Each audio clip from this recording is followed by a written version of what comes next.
My name is Robert Miller. I'm 68 years old. And before you judge my son, please listen to my story first. Because no child is born ashamed of their parents. Sometimes the world quietly teaches them to be. I wasn't always an old man wearing faded clothes. There was a time when I owned a small construction business outside Boston. It wasn't a big company, but it was enough. Enough to buy a small house. Enough to keep food on the table. Enough to make my wife smile. Then everything changed. One rainy October night, my wife, Sarah, never came home. A drunk driver crossed the center line. By the time I reached the hospital, she was already gone. Our son Daniel was only 8 years old. That night, as he cried himself to sleep, I made one promise. I'll spend the rest of my life making sure you never feel like you grew up without a mother. I didn't know how, but I meant every word. From that day forward, I became both father and mother. Every morning, I'd wake up at 4, pack Daniel's lunch, make him breakfast, walk him to the school bus, then spend 12 hours pouring concrete, lifting steel, working until my hands bled.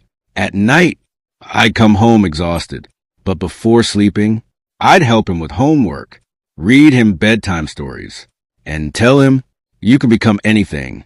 Years passed. Daniel was brilliant, straight-A student, captain of the debate team. Teachers loved him. When he graduated high school, he was accepted into one of the best universities in Massachusetts. The tuition was more money than I'd ever seen. So I sold my truck, then my fishing boat, then the small piece of land my father had left me. People thought I was crazy. I smiled because every dollar bought my son another chance at a better life. The day I handed him the tuition check, he hugged me tightly. I'll make you proud, Dad. Those words kept me alive for years. After college, Daniel landed an incredible job at one of Boston's fastest-growing investment firms. His salary was bigger than I had earned in 5 years. I couldn't stop smiling. Whenever neighbors asked about him, I'd pull out his graduation photo. That's my boy. He made it. I didn't care that my own clothes had become old, or that my shoes had holes in them. Every sacrifice suddenly felt worth it. Then one Friday afternoon, I found something while cleaning the garage. It was Daniel's old baseball glove, the one we'd used every Sunday. I smiled. Maybe he'd like to have it back. So I cleaned it carefully, wrapped it in brown paper, and took the train into Boston. I had no idea that before the sun went down, my heart would be broken in a way no father ever expects. Boston looked different now. Bigger, faster, louder. I hadn't visited Daniel's office in almost 2 years. Not because I didn't want to, because I didn't want to embarrass him. Young professionals care about appearances, expensive watches, luxury cars, designer suits. I understood that, so I stayed away. But that afternoon, something inside me told me to go. Maybe it was a baseball glove. Maybe it was simply a father missing his son. I reached the downtown office tower. Just after 6, employees were leaving for the weekend. Everyone looked successful, confident, busy. I smiled. My son works here. The security guard noticed a wrapped package in my hands. Can I help you, sir? I'm here to surprise my son. His name is Daniel Miller. The guard checked the employee directory, then smiled. Oh, Mr. Miller. He's upstairs. I think they're celebrating a big promotion. My chest filled with pride. A promotion. I quietly stepped into the elevator. As the doors opened, music echoed through the hallway. Laughter, champagne glasses, expensive suits. Daniel stood in the middle of the room. Everyone surrounded him. Someone raised a glass. To Daniel, the youngest vice president in company history. The room exploded with applause. I couldn't stop smiling. My little boy had done it. I slowly walked toward him, holding the gift with both hands. Daniel, my son. He turned around. For just 1 second, our eyes met. I expected him to smile. Instead, the color disappeared from his face. One of his coworkers laughed. Hey, Daniel. Who's the old guy? The room became quiet. Daniel looked at me, then looked at his coworkers. I watched him make a choice that would change both of our lives forever. He forced a small laugh. "I'm sorry. I think you've mistaken me for someone else." For a moment, I thought I hadn't heard him correctly. I took another step. "Daniel, it's me. It's Dad." Another coworker frowned. "You know him?" Daniel didn't even look at me. "No, I've never seen him before. He probably thinks I'm someone else." A woman standing beside Daniel whispered, "Should we call security?" Then Daniel said something that still echoes inside my heart. "He's just an old man. Please escort him out." The baseball glove slipped from my hands. It landed on the floor. The paper wrapping slowly opened. The old leather glove rolled across the polished floor. Daniel looked at it. For one brief second, I thought he remembered. Instead, he looked away. The room felt colder than winter. I couldn't breathe. My hands started shaking. Not from anger, from heartbreak. I whispered, "I'm sorry. I must have made a mistake." I bent down to pick up the glove, but my fingers wouldn't move. Everything around me became blurry. The last thing I remember was hearing someone scream, "Sir!" Then the floor rushed toward me. When I opened my eyes, the first thing I saw was a white hospital ceiling. Machines beeped quietly beside me. My chest felt heavy. My head was spinning. For a moment, I couldn't remember what had happened. Then I saw the baseball glove. It was sitting on the chair beside my bed. And suddenly, everything came rushing back. Daniel, his office, his words. "He's just an old man." A tear rolled down my face. Not because I was angry, because I kept asking myself the same question. Where did I fail? A doctor walked into the room. "Mr. Miller, you're very lucky. You suffer a mild heart attack." Another few minutes, and things could have ended very differently. I nodded quietly. He looked at my chart. "Is there anyone you'd like us to call?" I smiled sadly. I'm not sure anymore. A few minutes later, the nurse entered carrying my phone. It rang several times. "I think it's your son." I looked at the screen. 23 missed calls. Daniel. I stared at his name, but I couldn't answer. Not because I hated him, because I didn't know what to say. Later that evening, an elderly nurse sat beside my bed. She had probably seen thousands of patients. She looked at me and softly asked, "What happened?" For the first time, I told someone the truth. I told her everything. About Sarah, about raising Daniel alone, about selling everything I owned, about the graduation, about the baseball glove. When I finished, she quietly wiped away a tear. Then she said something I'll never forget. Parents spend their whole lives protecting their children, but nobody teaches parents how to survive when their own children break their hearts. I couldn't hold back anymore. I cried, not loudly, just quietly, like a man who had finally run out of strength. 3 days later, the doctors discharged me. I took a taxi back to my little apartment. It felt strangely empty. On the kitchen table, there was still an old picture frame. Sarah was smiling.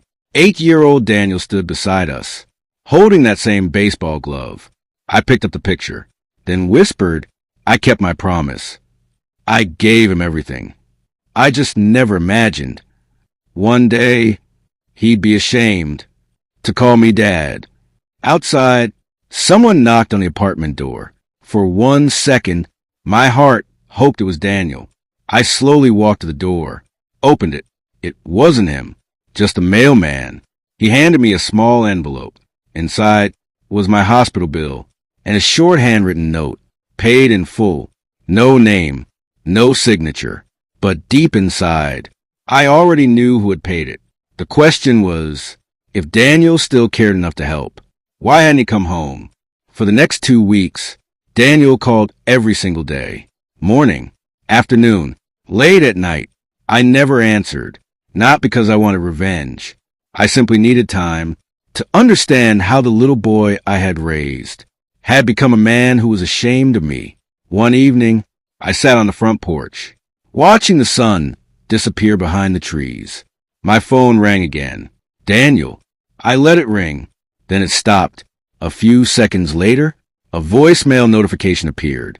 I almost deleted it. Instead, I pressed play. His voice was shaking. Dad, I know you won't answer. I don't deserve it. But please, just let me explain. I've been trying to find the right words. There aren't any. I was scared. I wanted everyone to think I belonged. I thought if they knew where I came from, they'd never respect me. He stopped speaking. For several seconds, there was only silence. Then I heard him crying. Real crying. Not the kind people fake. The kind that comes from guilt. I'm sorry, Dad. I traded the man who gave me everything for the approval of people who don't even care about me. The voicemail ended. I sat there, holding the phone. My hands were shaking. Not from anger, from sadness. 3 days later, Daniel's company announced a charity gala, the biggest business event of the year. Executives, investors, politicians, everyone would be there. I didn't know it then, but Daniel had already made a decision that could cost him everything. When the evening arrived, hundreds of guests filled the ballroom. Crystal chandeliers sparkled above them.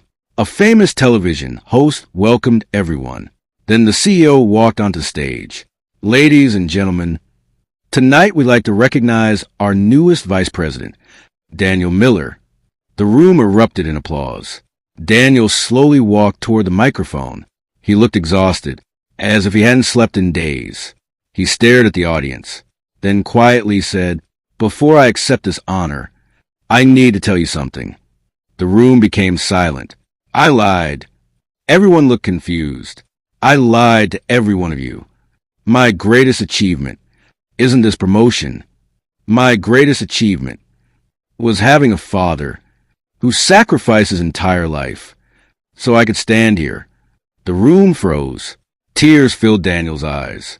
And 2 weeks ago, when that father came to surprise me, I denied him. I called him a stranger. I watched security remove the man who skipped meals so I could eat. Several guests lowered their heads. One woman quietly wiped away tears. Daniel continued, "I don't deserve this promotion. I don't deserve your respect. If you admire anyone tonight, admire my father, because he built the man I failed to become." The ballroom was completely silent. Then, someone in the front row slowly stood up. One by one, every single person stood. Not for Daniel, for the father none of them had ever met. And at that exact moment, someone quietly knocked on my apartment door. I slowly walked toward the front door. For a moment, I couldn't bring myself to open it. My heart had already been broken once. I wasn't sure it could survive another disappointment. The knocking came again, gentle this time. I unlocked the door. Standing there was Daniel, but he didn't look like the confident executive I had seen in the newspapers. His expensive suit was soaked from the rain. His tie was gone. His eyes were red from crying. The moment he saw me, he dropped to his knees. "Dad, I'm so sorry. I don't deserve to stand in front of you. I don't deserve to call you my father." His voice kept breaking.